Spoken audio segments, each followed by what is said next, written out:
Are you currently making money from game development? We're going to talk about 5 ways to make money from your game dev coming up.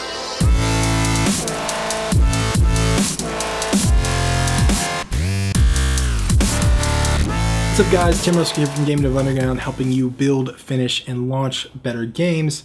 Today we're talking about money. Who doesn't like to talk about money? Because money is awesome, right?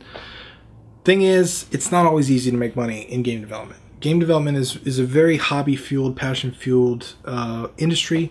There's a lot of people that love to make games and they're in it to make games, but they suck at making money from it. Like, they're not that great at it. And I realized early on that, like, games are different than other products, because if I'm selling protein powder or something, people need protein powder. They're going to keep buying protein powder. They're going to buy it consistently. So if I set up a shop that sells protein powder, all I got to do is figure out how to get that in front of the right people. Games are a different beast, because when you build a game, there's not an inherent need for the game immediately. People don't know what it is. They don't know what it's like. You kind of have to convince them to buy the game. You have to entice them. And in order to entice them, you got to know, 1, what your game is, but 2, what their interests are, and you got to connect the two. And so games are a little complicated to sell, but I think they're still very usable. I mean, game industry is bigger than movies and music combined, so it's, as far as dollar-wise, it's pretty big. It's just that a lot of independent guys and studios don't quite get how to do it. So we're talking about 5 different ways that you can make money with games, not necessarily on how you can monetize existing games, but making money with game development is the goal. And so number 1, we're going to go with freelance, because this is actually something that I do.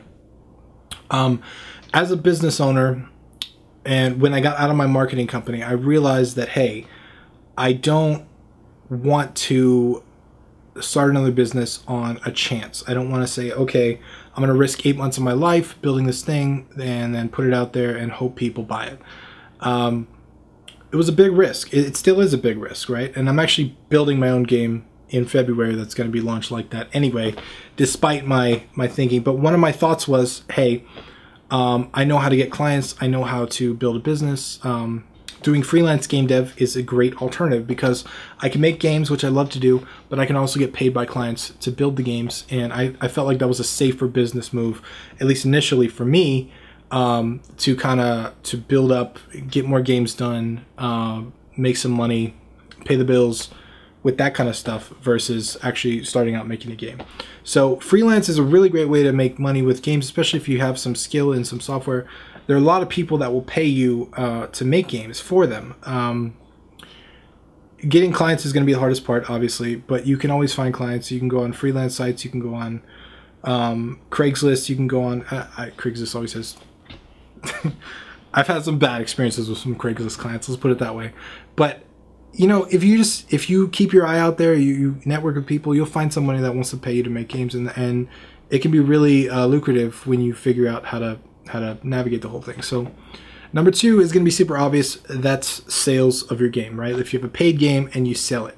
But what you may not be thinking about is how you're actually going to get sales. So a lot of people, they'll put up their game on Steam and they'll just cross their fingers and say, hey, I hope it sells. But you can also sell your game independently. You can sell your game on a website with a download link ready to go. There are services like Gumroad or whatever. You can sell your game directly. And when you do that, not only do you get 100% of the money, but you can also track sales better. You can figure out how things work. You can figure out how many people come to your website, how many of them buy the game, and so on and so forth. And you can actually run the numbers and figure out the advertising and marketing strategy that's best for that. Not only that, but you can, I don't want to get too advanced into advertising and marketing, but you can tag them with Facebook, and then you can remarket to them. You could tag them with Google and remarket to them. Like, if you've ever been to a website and then all of a sudden you see ads for that website everywhere, that's what remarketing is. And it's really easy to implement, and it's really easy to do. And you can get clicks from interested people for pennies on the dollar for what you normally might cost, because you're retargeting someone rather than basing on their interests and competing with everyone else. So it's really interesting. Keep in mind, sales are not just click publish and pray for the best. Sales are an active process. So keep that in mind. Number 3 is free-to-play games. Now, this is big, popular on mobile. It's a big deal with with a lot of mobile games. The whole mobile industry is kind of transitioning to this. Basically, it's a free-to-play game, and you have in-app purchases that kind of help. Games like Clash of Clans or Clash Royale are the kings of this. Supercell is awesome at what they do. I highly recommend you check them out because they're one of the few people in this industry that are doing it 100%, but there are plenty of people making good money doing this kind of thing. One of the cool things about free-to-play games is that it reduces the barrier to entry, which means that people that might not have paid 99 cents or $2.99 for the game will get to try it. They might fall in love with it, and then they'll become avid fans of the game. Another benefit of it is that you can make a lot more money from one person with in-app purchases than you could with, you know, selling the game for $1 or $2.99, whatever it is on the App Store. Because a lot of times people will buy multiple purchases, especially if it's a consumable purchase. I'm not going to get into the ethics of whales and people with gambling habits and all that stuff, because that's a whole nother subject, and it is an important issue. It's really important. There's some people that really fall victim to how well some of these games work. But I just want to talk about making money and how you can do it. So that's number 3. I will say real quick, one of the downsides to free-to-play games is that a lot of times people tend to value free stuff less than they value stuff they paid for. So sometimes it's really easy to get negative reviews or 1 stars or stuff like that, where basically people just don't seem to value it as much as they would a paid game. Number 4, ads. Now, these are sounding super cliche and super general, but hear me out. Ads are I think they're declining in their value over time, at least banner ads, general ads. But some of the ads that I'm seeing are working really well in games that I've helped other people with are like these full page pop-up ads. They tend to interrupt the experience. That's a downside. So like you're playing the game and then all of a sudden you're staring at an ad, and that sucks for the experience. The plus side is those ads pay more. It could be a really good way to monetize. You have to check the rules of your specific ad network, but sometimes you can incentivize people for the ads. So like, go install this game and you earn 10 coins or something like that. Those are not always allowed for different ad networks, but just there's a lot of stuff like that.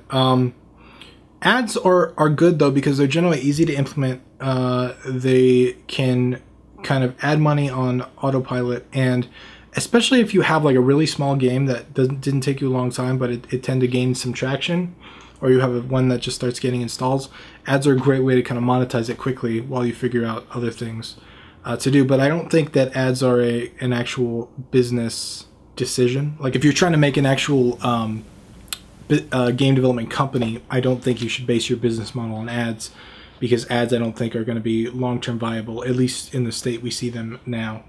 Because people are getting immune to them, right? Like less and less people click them, so it sucks.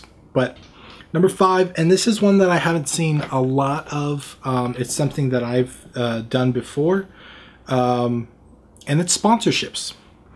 Now, there are companies out there that have a lifestyle brands, or they have brands where they want to promote or they want to be seen alongside of certain things. So for example, Nike's a very fitness-oriented lifestyle brand, right? Like you see all their marketing, everything they do is like, you know, be the best, just do it. They got basketball players, they got runners, they got athletes, they got all these people. And the idea is they want to put their brand next to stuff that promotes that lifestyle, so they can be associated with those lifestyles. Sponsorships in games are the same thing. You say, okay, this company wants to be with fitness, I'm making a fitness game or app or whatever. You pay me X amount of money and we'll put your name on everything. Or sponsorships don't even have to be like that, right? Like a lot of times they can be more subtle. Like I had this opportunity with this guy a while back. He was a rodeo, I don't know what it was called, but he basically was like, he won championships for like the cowboy thing where they do the rope and they throw and they catch a horse or something. Whatever it was, he was like the national champion. And Wrangler Jeans actually came to him and wanted to sponsor a game based on his name. And so Wrangler paid a lot of money to build this game that basically was built around what he was good at. And the idea being, the value to Wrangler Jeans was that they get their name on something that, you know, fits with their lifestyle brand. And the value to, obviously, the game development company was made a bunch of money and, you know, worked out well. And the value to this guy is he kind of gets the best of both worlds. He's got a game on his record, and he also makes some money from the sponsorship deal. So you can get companies to pay you money, and you got to be good at understanding corporate needs and understanding branding. And it can take a little bit of research, and it's going to take a lot of like emailing and calling and stuff. But sponsorships are doable, man, and they're a good way to make money. I'm starting to transition into some of the stuff. Not quite yet, but I'm talking to a couple people about some sponsorships or some sponsored games. And basically those would be where the company pays you X amount of money and then the game is basically under their route. Like, I know Cartoon Network does this a lot. Or maybe not, maybe it's Adult Swim that I'm thinking of. But either way, like, there are a lot of sponsored games. Like, especially if you make a great game, you can actually send an email to some of these guys and pitch them, like Adult Swim. Let's say you have like a farting game or something that would fit really well with their brand, right? You can email them, say, hey, I have this game, I would love to brand it for you guys. Would you like to sponsor it for, you know, $5,000 or whatever it is? And a lot of times that can work out. It takes a little work. Obviously, I'm oversimplifying it, but it's a good way to kind of make some money in the interim, and I would definitely recommend you guys give it a shot. So that's the 5 ways to make money with game dev. There are more. There are definitely more, but those are the 5 main ones, I think, for me that I found the most viable. And not just for me personally, but for the industry as a whole. I think those are the best ways. They're in no particular order, so I'm not saying that one is better than the other. It just depends on your skill set and how much time you have involved and how much risk you want to take. But those are it. If you have any questions or comments, please leave them below. I love to hear from you guys. If you have anything to add, any additional ways to make money with games, we'd love to hear them as well. But once again, I'm Tim Rustwick, and I'll see you guys next time.